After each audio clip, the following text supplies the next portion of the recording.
ప్రార్థన ద్వారా ఆరాధన వాక్యమును మనము ధ్యానం కలిగి ఉందాం. ప్రేమగల తండ్రి, దయగల దేవా, రాజులకు రాజును, ప్రభులకు ప్రభువును, భూపతులకు అధిపతి అయిన దేవుడు అని నిన్ను స్తుతిస్తున్నాను. దేవుడు తన ప్రియ కుమారుడైనటువంటి ప్రభువైన యేసుక్రీస్తు వారిని అన్ని నామముల కంటే ఎక్కువగా హెచ్చించని అనే మాట మేము ఎరిగిన వారమై ఉన్నాం. అన్ని నామముల కంటే నీ ప్రియ కుమారుడు ప్రభువైన యేసుక్రీస్తు వారి నామము ఎంతగానో హెచ్చింపబడింది. ప్రతి నాలుక ఆయన దేవుడని ఒప్పుకుంటూ ప్రతి మోకాలు కూడా వంగుతూ ఉంది. ప్రభా, మేమును నిన్ను ఎరిగిన వారమై ఉండునట్లు మమ్మల్ని అన్యజనాంగములో నుంచి ప్రత్యేకించుకున్నావు, నీ బిడ్డలుగా చేసుకున్నావు. తండ్రి, నీకు వందనాలు. ఈ పునరుద్ధాన దినమున ఉదయకాలము ప్రభా, నీ వాక్యము ద్వారా మమ్మల్ని దర్శించండి. హృదయమారా నిన్ను స్తుతించగలుగునట్లు, కొనియాడి కీర్తించగలుగునట్లుగా నీ మాటలు వెల్లడిపరచుము. తండ్రి, నీవే మాతో స్పష్టంగా మాట్లాడండి. ఆటంకాల్ని, అవరోధాలని తొలగించండి.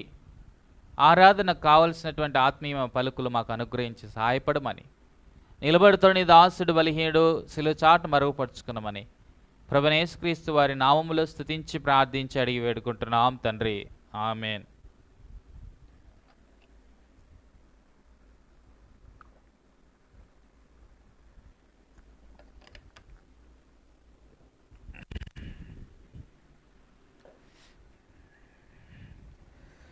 పరమగీతములు మొదటి అధ్యాయం. పరమగీతములు మొదటి అధ్యాయము 13వ వచనం. పరమగీతములు మొదటి అధ్యాయము 13వ వచనం అందరము కలిసి చదువుకుందాం.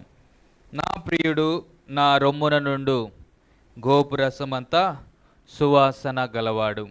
గడిచిన వారం కూడా ఇదే వచనం మీద కొన్ని ఆరాధన మాటలు ధ్యానం చేసుకున్నాం. రొమ్ము అనగా ఛాతీ, ఛాతీ వెనకాల ఉన్నటువంటి మన హృదయము ఎలాంటిదో, ఈ హృదయంలో ఇప్పుడు ఎవరున్నారు? ప్రభు ఉన్నారు. ఒకప్పుడు ఇలాంటి ఈ హృదయం ఎంత మోసకరమైందో, ఎలాంటి భయంకరమైన పరిస్థితుల్లో ఉందో అది గడిచిన వారము మాట్లాడుకుంటూ వస్తూ ఉన్నాం. ఇంగ్లీష్లో గడిచిన వారం చెప్పినట్లుగా అక్కడ సోలమతి అనగా ప్రియురాలు సంఘము వరుడైన క్రీస్తు గురించి, రాజు అయినటువంటి ప్రియుడి గురించి మాట్లాడుతూ ఇంగ్లీష్లో అయితే ఏం రాస్తూ ఉంటుందంటే, my beloved is like a pouch of myrrh అంటూ ఉంటుంది, షాకెట్ ఆఫ్ మిర్ అంటూ ఉంటుంది. అది ఇప్పుడు మనం చూస్తాము, మెళ్ళలో గొలుసులు వేసుకుంటారు కదా. గొలుసు వేసుకున్నప్పుడు ఆ గొలుసుకి చివరిన ఒక చిన్న లాకెట్ ఏదోటి ఉంటుంది. కొంతమంది సిలువలు వేసుకుంటారు, కొంతమంది రకరకాల ఆకారాలు ఏవి పెట్టుకుంటారు. అది ఎక్కడ ఉంటుంది కరెక్ట్గా అంటే రొమ్ముల మధ్యలో ఉంటుంది, హృదయం మీద ఉంటా ఉంది. ఈ ప్రియురాలు ఏమంటుందంటే, నా ప్రియుడు ఈ లాకెట్ ఉంది కదండి, దాన్ని దేంతో పోలుస్తుందంటే గోపురముతో నింపబడిన ఒక షాకెట్, ఒక పౌచ్. మనం చూస్తాం కొంతమంది దయాలు పడితేనో లేదంటే అన్ని జనుల గురించి మాట్లాడుతున్నా వారు అక్కడికి ఇక్కడికి వెళ్ళి కొన్ని తాయతులు లాంటివి తెచ్చుకుంటారు. ఇంత ప్యాకెట్ లాగా ఉంటాయి, మెడలో పెట్టుకుంటారు వేసుకొని. ఇక్కడ ఆ రోజుల్లో, ఆ దినాల్లో యూదుల్లో ఒక ఆచారం ఉండేది. యూదుల్లో ఉన్నటువంటి స్త్రీలు వారితో పాటు ఈ సెంటుని, ఆ యొక్క సెంటుని క్యారీ చేస్తూ ఉండేవారు. ఆ యొక్క సువాసనతో కూడుకున్నటువంటి ద్రవములను వారు క్యారీ చేస్తూ ఉండేవారు, మోసుకుంటూ వెళ్ళేవారు. కొంతమంది భరణిలో తీసుకెళ్లేవారు, యెషయా గ్రంథంలో మనం చూస్తాం మాట. కాబట్టి భరణిలో కొంతమంది ఆ యొక్క సెంటును లేకపోతే సువాసన కలిగినటువంటి ద్రవాన్ని తీసుకెళ్తూ ఉండేవాళ్ళు, గోపురసము అని చెప్పొచ్చు. అయితే కొంతమంది ఏం చేసేవాళ్ళంటే, వారు చిన్న షాకెట్గా చేసుకొని దాంట్లో కూడా దాన్ని పెట్టేవారు అని అంటారు. సరే, ఇక్కడ మనం చూస్తూ ఉన్నాము, ఆ యొక్క గొలుసు ఏ రీతిగా అయితే ఇక్కడ మధ్యలో హృదయం మీద రొమ్ముల మధ్యలో ఉంటుందో, నా ప్రియుడు ఇక్కడ ఉన్నాడు, అంటే నా హృదయంలో ఉన్నాడు, రాత్రంతయు నా హృదయంలో పవలించినాడు, నా హృదయంలో నాతో సహవాసం చేసినాడు అన్నట్లుగా మనం గడిచిన కాలం మాట్లాడుకుంటూ వస్తూ ఉన్నాం. కాబట్టి ఇక్కడ మనం చూస్తూ ఉన్నాము కదా, అంటే నిత్యము కూడా ప్రియుడు తనతో ఉన్నట్లు, తనతో ఉంటున్నట్లుగా తన సెలవిస్తాం. దేవాది దేవుడు ప్రభువైన యేసుక్రీస్తు వారు ఏదో ఆదివారం మాత్రం మనతో ఉండేవాడు కాదు, లేదా కొంత సమయం మాత్రం మనతో ఉండేవాడు కాదు. మన పాత నిబంధనలు కనుక చూసినట్లయితే ఏదేను వనములో అవ్వకు ఆదాము ఇద్దరిని కూడా ఏర్పాటు చేసి, ఆదామును అవ్వను ఏర్పాటు చేసి వారికి పని అప్పగించి ప్రతి సాయంకాల పూట చల్ల వేళ ప్రభు వారితో మాట్లాడడానికి వచ్చేవాడు. అంటే విజిటింగ్. పాత నిబంధన అంతా కూడా మనం చూస్తే ఓన్లీ విజిటింగే. అంత తర్వాత కాలంలో మనం చూస్తే ప్రభు ఆ యొక్క ప్రత్యక్షపు గుడారంలో, సొలొమోను కట్టించినటువంటి మందిరములో ఆ రీతిగా ఉండడమే తప్ప, ఇదిగో కొత్త నిబంధన కింద ఉన్నటువంటి మన జీవితాల్లో అయితే షోలమతి ఇక్కడ చెప్తున్నట్లుగా మన దేవుడు ఆయన ఎప్పుడు కూడా ఎక్కడున్నాడండి? మనలో ఉన్నాడు, మనతో ఉంటా ఉన్నాడు. సమయములతో సంబంధం లేదు, కాలములతో సంబంధం లేదు, మాసములతో సంబంధం లేదు, పరిస్థితులతో సంబంధం లేదు. ఇదిగో నా ప్రియుడు నా హృదయంలో ఉన్నాడు, నా రెండు రొమ్ముల మధ్య ఉన్నాడు అంటా ఉంది. ఇక్కడ కొన్ని విషయాలు మనము ధ్యానం చేసుకునేటువంటి ప్రయత్నం చేద్దాం. గడిచిన కాలము అనగా లాస్ట్ వీక్ రొమ్ము వెనకాల, ఈ ఛాతి వెనకాల దాగినటువంటి హృదయం గురించి మనం మాట్లాడుకున్నాం. ఇప్పుడు రొమ్ము, కాబట్టి రొమ్ములు రెండు ఉంటాయి కనుక ఈ రెండుటిని గురించి ఏం తెలుసుకోవచ్చు, ఆత్మీయ సత్యాలు ఏమున్నాయి మనం చూడగలిగితే కీర్తనలు 89వ అధ్యాయము 14వ వచనం. కీర్తనల గ్రంథం 89వ అధ్యాయము 14వ వచనం. ఇక్కడ మనం చూద్దాం. నీతి న్యాయములు నీ సింహాసనమునకు ఆధారములు, కృపా సత్యములు నీ సన్నిధాన వర్తులు. కాబట్టి ఇక్కడ మనం చూస్తూ ఉన్నాము కదా, ఉన్నాడు. ఏమిటి సింహాసనము? సింహాసనం అంటే ఏంటండి? కూర్చునేదాన్ని సింహాసనం అంటారు. ఆకాశము ఆయన సింహాసనము, భూమి ఆయన పాదపీఠమని మనం చూస్తాము లేఖనాల్లో. ఆయన ఆకాశ మహాకాశములు పట్టజాలనంత గొప్ప దేవుడు. ఇప్పుడు షోలమతి మన యొక్క పరమగీతంలో చూస్తూ ఉన్నాం. ఏమంటా ఉంది? నా ప్రియుడు నా రెండు రొమ్ముల మధ్య అనగా నా హృదయములో నివసించినాడు. ఆయన ఉంటున్నాడు అంటే దాన్ని ఏమంటాము? సింహాసనం అంటాం.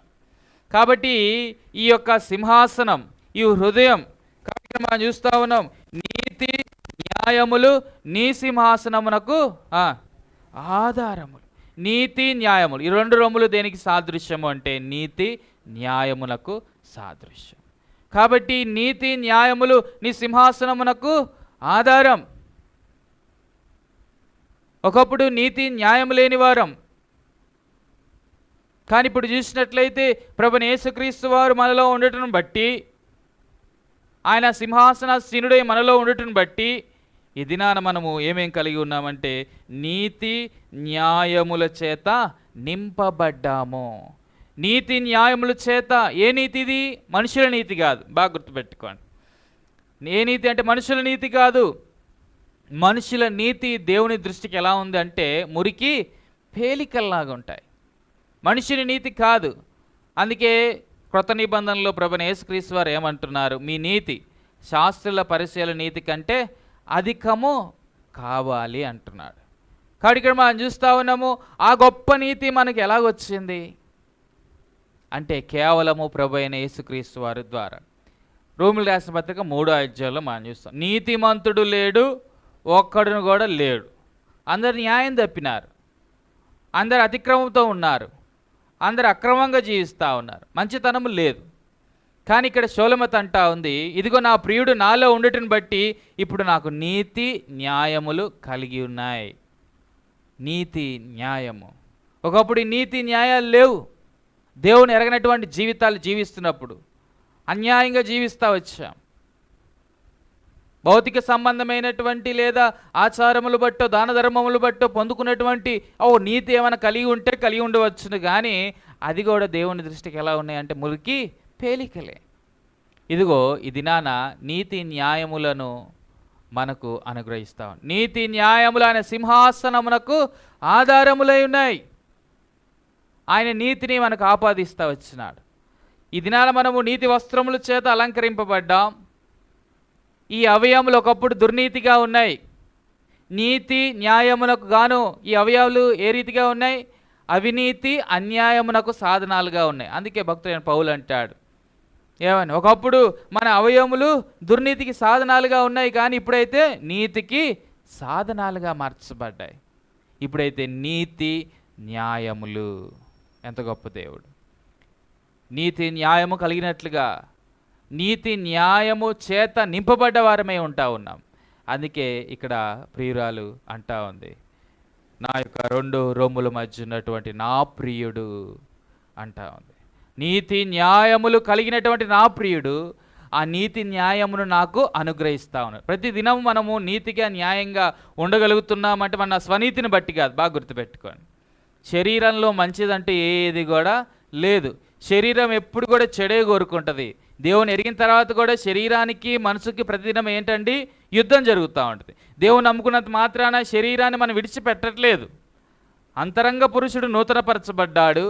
ఈ బాహ్య సంబంధమైన శరీరం మాత్రం ఇక్కడే ఉంటుంది, అది ఎటు పోదు. బాప్తీసం తీసుకున్నంత మాత్రాన శరీరం పోయిద్ది అనుకో మాకండి. ఈ శరీరంతో మన పాటు జీవితం ముగించుకునేంత వరకు ఉంటాం. ముగించుకునేంత వరకు కూడా ఈ శరీరానికి ఆత్మకు మధ్య ఏం జరుగుతూ ఉంటుంది? ప్రతినిత్యము పోరాటం. అయితే ప్రతినిత్యం మనం నీతి న్యాయములు కలిగిన వారమై ఉంటున్నాము అంటే కారణం ఏంటి? ఈ రొమ్ముల వెనక దాగి ఉన్నటువంటి సింహాసనం మీద ఆసీనుడైనటువంటి దేవాతి దేవుడు. ఆయన సింహాసనం మీద ఆసీనుడై ఉండి మనల్ని పరిపాలిస్తూ నీతి న్యాయములు కలిగిన వారమై నీతి న్యాయములు అనుసరించే వారమయ్యేటట్లుగా ప్రభు మనల్ని పురుకొల్పుతున్నాడు. ప్రభుని స్తుతించాలి. ఏమైద్దండి నీతి లేకపోతే? ఏమైద్ది న్యాయం తప్పితే? అంటే ఒకటే, నిత్య నరకం. దేవుని ఎరిగిన తర్వాత కూడా నీతి న్యాయములు తప్పిన వారమైతే నరకాగ్నికి పాలవుతాం. అయితే ఒకప్పుడు ఈ హృదయంలో నుంచి నీతి రాలేదు, న్యాయం రాలేదు. కారణం ఏమిటంటే హృదయంలో క్రీస్తు లేడు. కానీ ఇప్పుడు క్రీస్తున్నాడు. నా ప్రియుడు నా హృదయం అందున్నాడు, అతడు గోపురసనమంత సువాసన కలవాడు అంటా. కాబట్టి ఇప్పుడు ఆయన నీతి న్యాయములను మనకు అనుగ్రహిస్తూ ఉన్నాడు. ఇంకో మాట కానీ మనం చూడగలిగితే 1 తెస్సలోనికలు 5వ అధ్యాయము 8వ వచనం. తెస్సలోనికలు రాసినటువంటి 1 పత్రిక 5వ అధ్యాయము 8వ వచనం.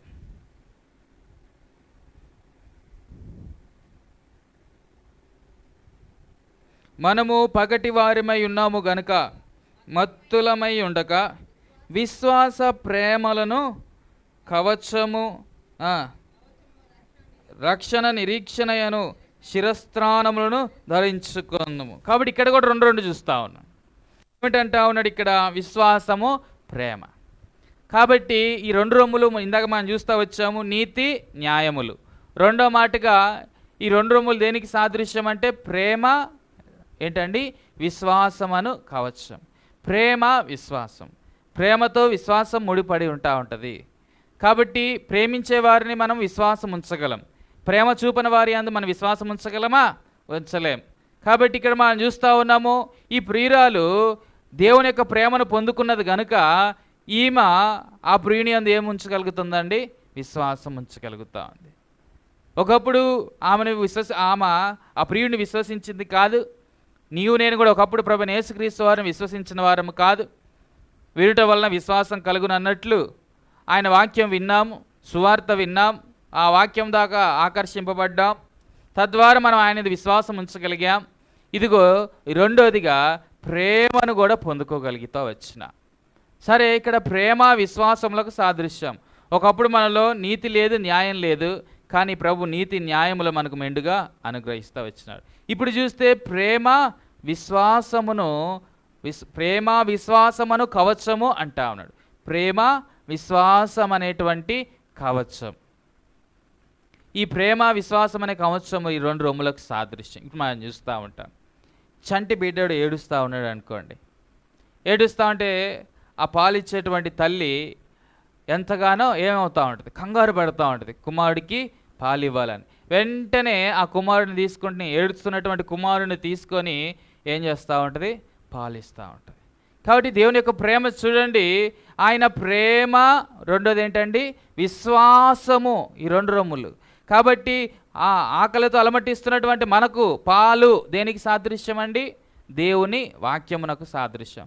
పాలతోనే మిమ్మల్ని పెంచితిని అంటాడు పౌలు.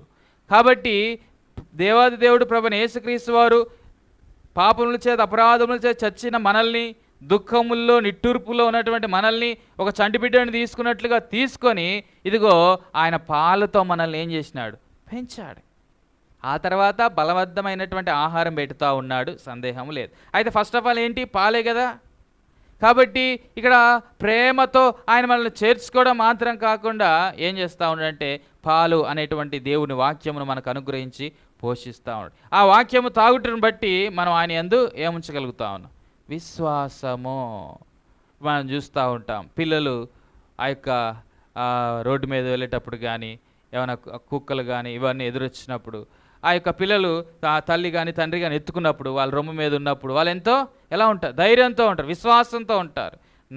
నా తండ్రి నాతో ఉన్నాడు, నా తల్లి నాతో ఉన్నది. పక్కన ఉన్నటువంటి జంతువులు కానీ ఇవేమి కూడా నన్ను ఏమీ జాలవు అనేటువంటి విశ్వాసం.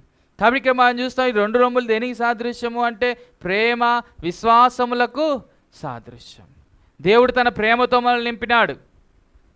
ఒకప్పుడు మనలో ఈ ప్రేమ లేదు, దైవికమైన ప్రేమ లేదు, లోక సంబంధమైన ప్రేమ. ఈ దినాన మన శత్రువులను కూడా ప్రేమించగలిగేంత ప్రేమ మనలో ఉంటాం.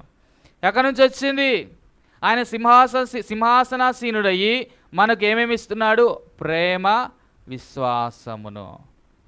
విశ్వాసమును. శిష్యులు వచ్చారు ప్రభు దగ్గరికి, ప్రభువా మాలో విశ్వాసాన్ని ఏంటి పెంపొందించుము అని. కాబట్టి విశ్వాసాన్ని పెంపొందించుము, మనలో విశ్వాసాన్ని పెంపొందిస్తుంది ఆయనే. ఇదిగో మనలో దేవుని యొక్క అగాపే ప్రేమను మనకు ప్రతినిత్యం అనుగ్రహిస్తుంది కూడా ఆయనే. కాబట్టి ఈ షోల మధ్య ఒకప్పుడు నీతి లేదు, న్యాయం లేదు, ప్రేమ లేని దానిలాగా ఉంది, అసలు విశ్వాసమే లేదు, దేవుడు అంటే నిరీక్షణ లేనటువంటిది. అలాంటిది ఇప్పుడు చూస్తే ప్రభుకి రాజుకి స్థానం ఇవ్వటం బట్టి నీతి న్యాయం కలిగి జీవిస్తుంది, ప్రేమ విశ్వాసము కలిగి జీవిస్తూ ఉంటాం. దేవుని యొక్క ప్రేమ ఈ దినాన మన జీవితాల్లో అది ఎంతగానో ఉంటాం. అందుకే ఇక్కడ అంటా ఉన్నాడు, చీకటి వారైతే వారి జీవితాల్లో ఏమేమి ఉండదు, ప్రేమ విశ్వాసం ఉండదు. అందుకే ఇక్కడ తెస్సలోనికి రాసిన పత్రికలో భక్తులైనటువంటి పౌలు ఆ మాటలు అంటా ఉన్నాడు. కాబట్టి మనము ఇప్పుడు వెలుగు సంబంధులముగా ఉన్నాం, మనము రాత్రి సంబంధులము కాము, మనము వెలుగు సంబంధులము, పగటి సంబంధులమై ఉన్నాం అంటా ఉన్నాడు కదా. చదువుదాం మాట ఒకసారి. మనము పగటి వారమై ఉన్నాము గనక మత్తులై యుండక విశ్వాస ప్రేమను కవచము రక్షణ నిరీక్షణ శిరస్త్రానమును ధరించుకొందుము. కాబట్టి ఇక్కడ మనం చూస్తూ ఉన్నాము ఏమేమి ధరించుకున్నామంటే మొట్టమొదటిగా నీతి న్యాయాలు ధరించుకున్నాం, రెండోదిగా ప్రేమ విశ్వాసములు, ఆ కిందనే ఇంకో మాట ఏమంటా ఉన్నారు, రక్షణ నిరీక్షణ. రక్షింపబడ్డవారు నిరీక్షిస్తారు. కాబట్టి రక్షణ నిరీక్షణకు సాదృశ్యం. సింహాసనాసీనుడైనటువంటి రాజు మనలో సింహాసనాసీనుడై ఉండి రక్షణను నిరీక్షణను మనకు అనుగ్రహిస్తాడు. కాబట్టి ఆయన మన ప్రతినిత్యం కూడా ఏం చేస్తున్నాడు, రక్షిస్తూ ఉన్నాడు. రక్షణ, చాలామంది రక్షణ అంటే కేవలము పాపము నుండి రక్షింపబడ్డాం కదా, ఇంక అంతటితో రక్షణ తీసుకున్నాం అయిపోయింది అంటారు. ఇంకొంతమంది ఏమంటారు, రక్షింపబడ్డారా అంటే మునిగామండి అంటారు. రక్షణ అంటే మునగడం కాదు, రక్షణ అంటే బాప్తిస్మపు అనుభవం కాదు. రక్షణ అంటే ఇదిగో పాపముల నుంచి విడుదల, మారు మనస్సు, అది రక్షింపబడ్డం. రక్షణ అనేటువంటిది ఒక దినముతో అయిపోయేది కాదు. రక్షణ కార్యం అనేటువంటిది ఎంతవరకు, అంతం వరకు కూడా ఈ రక్షణ ఉంటుంది. ప్రభువు మనకు కలగజేయబోయే రక్షణ కొరకు మనం ఏం చేయాలట, ఎదురు చూడాలి అని అంటాడు పేతురు. కాబట్టి మనం చూస్తూ ఉన్నాం రక్షణ అనేటువంటిది ఒక దినము కాదు, లేదంటే కొంతకాలం ఉండేటువంటిది కాదు. ఈ రక్షణ అనేటువంటిది ప్రతినిత్యము మనం చూద్దాం అన్నమాట. పేతురు రాసిన మొదటి పత్రిక మొదటి అధ్యాయము 5వ వచనం. పేతురు రాసిన మొదటి పత్రిక మొదటి అధ్యాయము 5వ వచనం. కడవరి కాలమందు బయలుపరచబడు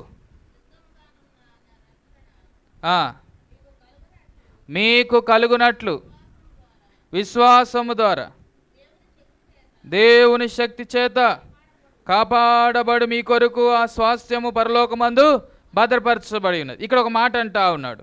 ఏమిటంటున్నాడు? కడవరి కాలమందు బయలుపరచబడుటకు సిద్ధముగానున్న రక్షణ. రక్షణ అంటే ఒక దినముతో కంప్లీట్ అయ్యేది కాదు.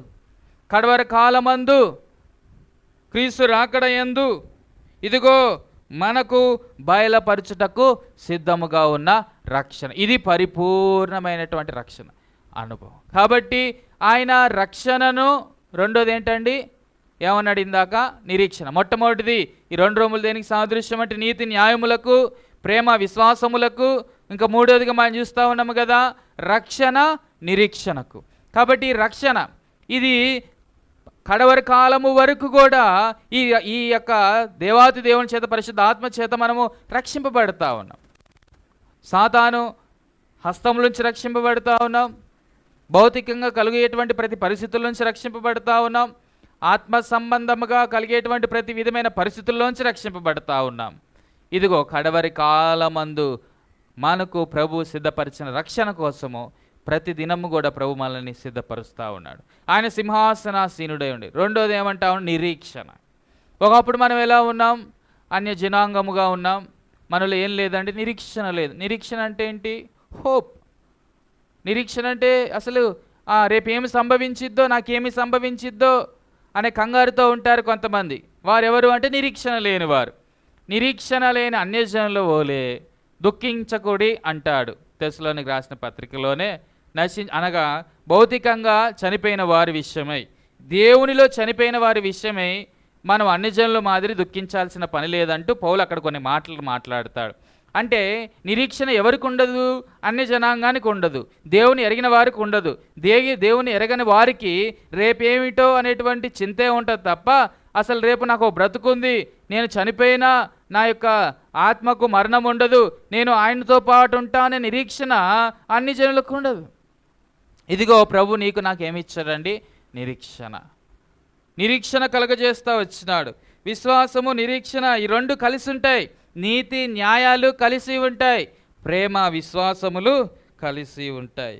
కాబట్టి విశ్వాసింపబడినది మనం చూస్తాం. 11 హెబ్రీయులకు రాసిన పత్రిక 11వ అధ్యాయం 1వ వచనంలో అక్కడ నిరీక్షణ గురించి ఒక మాట అంటాడు. విశ్వాసం గురించి కూడా ఒక మాట అంటాడు అక్కడ. 1వ వచనం హెబ్రీయులకు రాసిన పత్రిక 11వ అధ్యాయము 1వ వచనం. విశ్వాసం అనునది నిరీక్షింపబడు వాటి యొక్క నిజ స్వరూపం. విశ్వాసం అంటే ఏంటట? నిరీక్షింపబడు వాటి యొక్క నిజ స్వరూపం. ఈ రెండు కలిసి ఉంటాయి. అందుకే నా 2 రొమ్ముల మధ్య నా ప్రియుడు ఉన్నాడు అంటా ఉంది. నీతి న్యాయములు ఎలాగో, ప్రేమ విశ్వాసములు ఎలాగో, రక్షణ నిరీక్షణ కూడా అలాగా. ఈ రక్షణ నిరీక్షణలు, నిరీక్షణ లేకపోతే నిరీక్షణ, విశ్వాసం అంటే నిరీక్షణ మీద ఆధారపడతాం. విశ్వాసం అంటే ఏమిటట? విశ్వాసం అనున్నది నిరీక్షింపబడు వాటి యొక్క నిజ స్వరూపమును అదృశ్యమైనవి యున్నవనుటకు రుజువై ఉన్నది. అదే విశ్వాసం. నిరీక్షించడం, అదృశ్యమైన వాటిని ఉన్నవి అని నిరీక్షిస్తూ ఉన్నాం. మన ప్రియుడు, మన ప్రభు రానై ఉన్నాడు అని మనం ఏం చేస్తూ ఉన్నామండి? నిరీక్షిస్తూ ఉన్నాం. ఈ గొప్ప నిరీక్షణ మనలో ఎలా కలిగి ఉన్నాం? 1 పేతురు 3లో అంటాడు కదా, ఏమంటారు? కొందరు ఏమనుకుంటున్నారట? దేవుని యొక్క రాకడ ఆలస్యం అవుతా ఉంది, ప్రభు మర్చిపోయినాడేమో అనుకుంటున్నారట. నిరీక్షణ లేని వారు ఆ రీతిగా ఆలోచన చేస్తారు. ఇదిగో నిరీక్షింపబడ్డవారైతే ఇదిగో నా ప్రభు రానై ఉన్నాడు, ఆయన త్వరగా రానై ఉన్నాడు, ఆయన తన రాకడను ఆలస్యం చేయడానికి కారణం ఏ ఒక్కరు నశించకూడదని అని ఆయన బిడ్డలు నిరీక్షిస్తారు, విశ్వాసులు నిరీక్షిస్తారు. ప్రియమైనటువంటి వారులారా, ఈ దినాన మనము ఏమేం కలిగి ఉన్నాం? నీతి న్యాయాలు కలిగి ఉన్నాం, ప్రేమ విశ్వాసములు కలిగి ఉన్నాం. ఇంకేం కలిగి ఉన్నామన్నాడు ఇక్కడ? రక్షణ నిరీక్షణను కలిగి ఉన్నాం. ఇంకా 2 మాటలు చూద్దాం. రక్షణ నిరీక్షణ కలిగి ఉన్నాం. మనం చూసినట్లయితే కీర్తన 85వ అధ్యాయము 10వ వచనం. కీర్తనలు 85:10. కీర్తనలు 85వ అధ్యాయము 10వ వచనం.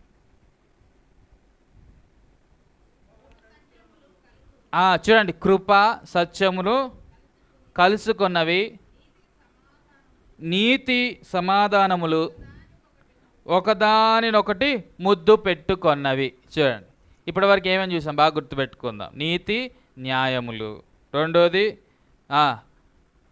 నీతి న్యాయములు చూసాము, ప్రేమ విశ్వాసములు చూసాము, రక్షణ నిరీక్షణను చూసినాము. ఇక్కడ ఏమంటున్నాడు, మొట్టమొదటిగా కృప సత్యములు. కృపా సత్యంలో కలవడానికి వీలు లేదు, కలవవు. కృప ఏమని చెప్పిద్ది? కృప ఏమని చెప్తుందండి? ఎంత ఘోర పాపాత్ములనైనా క్షమించమని చెప్తా ఉంటుంది. కానీ సత్యం ఏం చెప్పిద్ది?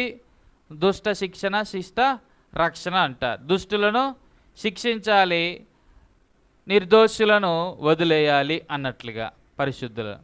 ఇక్కడ మనం చూసినట్లయితే కృప సత్యములు ఈ 2 ముద్దాడుకున్నాయి, లేదంటే ఈ 2 కలుసుకున్నాయి అంటున్నాడు. తర్వాత ఏమన్నాడు? నీతి సమాధానములు కూడా ఒకరినొకటి ముద్దాడుకున్నాయి. ఎక్కడ జరిగింది ఈ ప్రాసెస్? కృప సత్యములు కలుసుకోవడము, అదే రీతిగా నీతి సమాధానములు ఎప్పుడు ముద్దాడే అంటే కలవరి మ్రాను మీద. బాగా గుర్తుపెట్టుకుంటే ఈ 2 ఎప్పుడు ఆ నీతి సమాధానములు ముద్దాడుకున్నాయి, కృపా సత్యములు ఎప్పుడు కలిసాయి? శిలువ మీద. ప్రభువైన యేసుక్రీస్తు వారు శిలువ మీద యాగమౌటను బట్టి పాపాత్ములైన మనల్ని క్షమించే ఆయన కృప, పాత నిబంధనలో ధర్మశాస్త్రాను సంబంధమైన నీతిని బట్టి మనం పొందుకోవాల్సినటువంటి శిక్ష, ఈ 2 కూడా ఏమయ్యాయి? కలిసిపోయాయి. నీతి ఏమని చెప్తా ఉంది? సత్యము నీతి ఒకటే కదా, అనగా లా, చట్టము లేదంటే ధర్మశాస్త్రం ఏమని చెప్తా ఉంది? పాపులైనటువంటి వారు మరణానికి పాత్రులు, పాపంలో పట్టబడ్డవాడు రాళ్ళ చేత కొట్టబడి చంపబడవలసినటువంటి వాడు. కానీ ప్రభువైన యేసుక్రీస్తు వారు తన ప్రశస్తమైన రక్తాన్ని మనలో కార్చి మనకేమిచ్చాడు? సమాధానం. ఈ 2 ముద్దాడినాయి ఎక్కడ? శిలువ మీద. శిలువ లేకపోతే ఈ 2 కలయికలు లేవు. శిలువ లేకపోతే నీతి న్యాయములు కలుసుకునే పరిస్థితి కాదు. శిలువలోనే ఈ కృపా సత్యములు కలుసుకున్నాయి, శిలువలోనే నీతి సమాధానములు ముద్దాడినాయి. అందుకే నా ప్రియుడు లేకపోతే ఈ అందము లేదు, నా ప్రియుడు లేకపోతే నా జీవితానికి విలువే లేదు. ఇదిగో నా ప్రియుడు నా 2 రొమ్ముల మధ్య ఉన్నటువంటి గోపు రసము సంచితో సమానము అంటాం. అంత సువాసనతో కూడినటువంటి జీవితాన్ని నాకు నా ప్రభు ఇచ్చినాడు. ఆ కలవరం రాని మీద ఆయన యాగము కాకపోతే ఇదిగో ఈ దినాన నిజంగా నేను పొందుకోవలసినటువంటి శిక్ష అంతా నేను పొందుకొని నిత్య నరకాగ్నికి వెళ్ళవలసిందే. కానీ కృపా సత్యములు ఆ కలవరం రాని మీద కలిసిపోయాయి, నీతి సమాధానములు ముద్దాడాయి. ప్రభువైన యేసుక్రీస్తు వారు నా పాపములు ఆయన కలవరం రాను మీద భరించినాడు. నీవు నేను పొందవలసిన శిక్ష యావత్తు ఆయన భరిస్తా వచ్చినాడు. ఆయన దానికి వెల చెల్లించినాడు, ఆయన దానికి క్రయం చెల్లించినాడు. కనుకే నీతి సమాధానాలు 2 ముద్దాడుకున్నాయి, కృపా సత్యములు 2 కలిసిపోయాయి. మన పాపాలు ఊరికే కడిగేశాడు, ఎరేజ్ చేసినంత ఈజీ కాదు.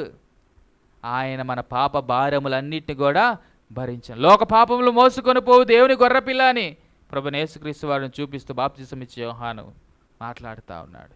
ఇదిగో లోకంలో ఉన్న సకల మానవాళి పాపాలను ఆయన మోసాడు, భారాన్ని భరించాడు. ఇదిగో ఈ దినాన ఆయన ఎక్కడున్నాడంటే మన హృదయములో ఉన్నాడు. సింహాసనాసీనుడై ఉండి నీతి న్యాయములను అనుగ్రహిస్తూ, విశ్వాస ప్రేమను లేదంటే ప్రేమ విశ్వాసములను అనుగ్రహిస్తూ, రక్షణ నిరీక్షణను అనుగ్రహిస్తూ, కృపా సత్యములను అనుగ్రహిస్తూ, నీతి సమాధానములను అనుగ్రహిస్తూ, చివరికి ఇంకో మాట, ఈ 2 రొమ్ములు దేనికి సాదృశ్యం అంటే పాత నిబంధన క్రొత్త నిబంధనకు సాదృశ్యం. వారధిలాగా ప్రభువైన యేసుక్రీస్తు వారు అంటా ఉన్నారు. ఆయన అంటా ఉన్నారు, ధర్మశాస్త్రమును కొట్టివేయుటకు నేను రాలేదు కానీ దాన్ని నెరవేర్చడానికి నేను వచ్చాను. ధర్మశాస్త్రము పాపమేంటో చూపించగలిగింది కానీ పాపము నుంచి ధర్మశాస్త్రం మానవుడిని విడిపించలేకపోతా వస్తూ ఉంది. పాపం ఇలా చేస్తే పాపము, ఇలా ఉంటే నరకాగ్నికి వెళ్తారు, మీరు ఇలాగ చేస్తే ఒక లా, అది ధర్మశాస్త్రం. అలా చెప్పగలిగిందే తప్ప పాపము నుంచి మానవుణ్ణి తప్పించలేకపోతాం. ఏటేటా బలు అర్పించడమే సరిపోతా ఉంది, కానీ మానవుడు తన పాపం నుంచి విడుదల పొందుకోలేడు. ఇదిగో క్రొత్త నిబంధన కింద అయితే ప్రభువైన యేసుక్రీస్తు వారు పస్కా బలి పశువుగా నీకోసం నా కోసం ఒకే ఒక్కసారి యాగమయ్యాడు. మరి ఏటేటా బలులు అర్పించాల్సిన పని లేకుండా, మరి ఏటేటా రక్తము చిందించాల్సిన పని లేకుండా ఆయన ఒకే ఒకసారి కల్వరం రాను మీద యాగమయ్యి తన ప్రశస్తమైన రక్తంను కార్చి ఇదిగో నిన్ను నన్ను కృపకు పాత్రలుగా చేస్తూ ఉన్నాడు. పాపము నుంచి విడుదల ఈ దినం మనము సెలబ్రేట్ చేసుకుంటా ఉన్నాం, స్వతంత్రోత్సవం కాబట్టి, ఫ్రీడమ్. కాబట్టి ఇక్కడ మనం చూస్తాం, ఈ దినాలు మనం ఎవరము స్వతంత్రులముగా పిలువబడతా ఉన్నాం. భారతదేశంలో ప్రతి పౌరుడు కూడా ఈ యొక్క బ్రిటిష్ పరిపాలన నుంచి విడుదల పొంది స్వతంత్రుడిగా పిలువబడుతున్నందుకు సెలబ్రేట్ చేసుకుంటారు. అది ఫిజికల్గా ఉండేటువంటి స్వాతంత్రం. అయితే దానికంటే ఇంపార్టెంట్ అయినటువంటి స్వాతంత్రం ఏంటంటే స్పిరిచువల్. ఒకప్పుడు మనము పాపమునకు ఏమయ్యామండి, అమ్ముడుపోయినాం, పాపమునకు బానిసలుగా ఉంటా ఉన్నాం, పాపము చేత ఈడబడ్డ వారమై ఉన్నాం, పాప భారాన్ని మోసుకుంటూ ఉన్నాం. అయితే ప్రభువైన యేసుక్రీస్తు వారి కృపను బట్టి, ప్రభువైన యేసుక్రీస్తు వారి కల్వరి మ్రానులో కాల్చినటువంటి రక్తమును బట్టి ఇదిగో ఆ పాపము నుండి మనకి ఏమొచ్చింది, విడుదల, స్వతంత్రం వస్తూ ఉంది. క్రీస్తు యేసునందున్న వారికి ఏ శిక్షా విధియు లేదు. చూడండి, వీఆర్ ఫ్రీ, వీఆర్ ఫ్రీ. మనం ఇప్పుడు మీరు స్వతంత్రులుగా లేదా మనం స్వతంత్రులుగా పిలువబడతా వస్తూ ఉన్నాం కేవలం ప్రభువైన యేసుక్రీస్తు వారిని బట్టి. కాబట్టి ఈ 2 రోములు ఇంకా దేనికి సాదృశ్యం అంటే పాత నిబంధన కొత్త నిబంధన, ఈ 2 కలయిక. కాబట్టి ఇన్ని విషయాలు ఉంటా ఉన్నాయి.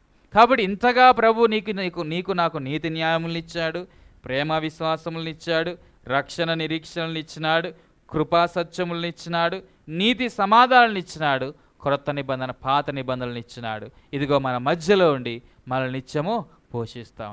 ఇదిగో నా ప్రియుడు గోపురసమంతా సువాసన గలవాడు, ఆయన మనలో ఉండి మన మధ్యలో ఉండి మనల్ని నడిపించేవాడే ఉన్నాడు.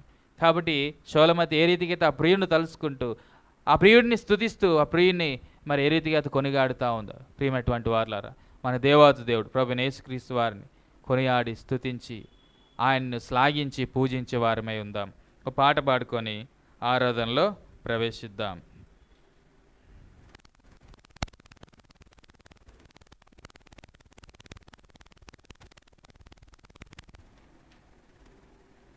పాట సంఖ్య 98. పాట సంఖ్య 98. యేసు మధుర నామము పాడుడి, మన యేసు మధుర నామము పాడుడి,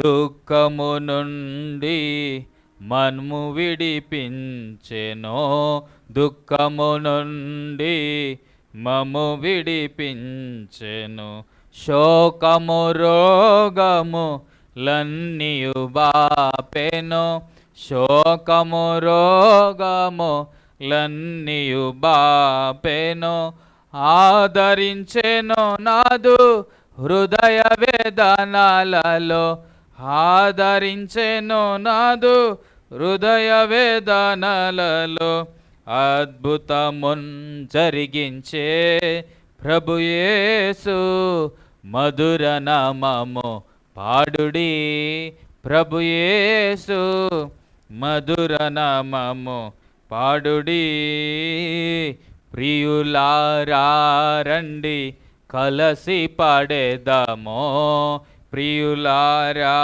రండి కలసి పాడేదాము, ప్రియుడగు ప్రభువున్ ఆరాధించేదామో, ప్రియుడగు ప్రభువున్ ఆరాధించేదాము, చరణములపై బడి ఘనపరచేదాము, చరణములపై బడి ఘనపరచేదాము, చేరి భయభక్తితో ప్రభు యేసు మధుర నామము పాడుడి, ప్రభు యేసు మధుర నామము పాడుడి.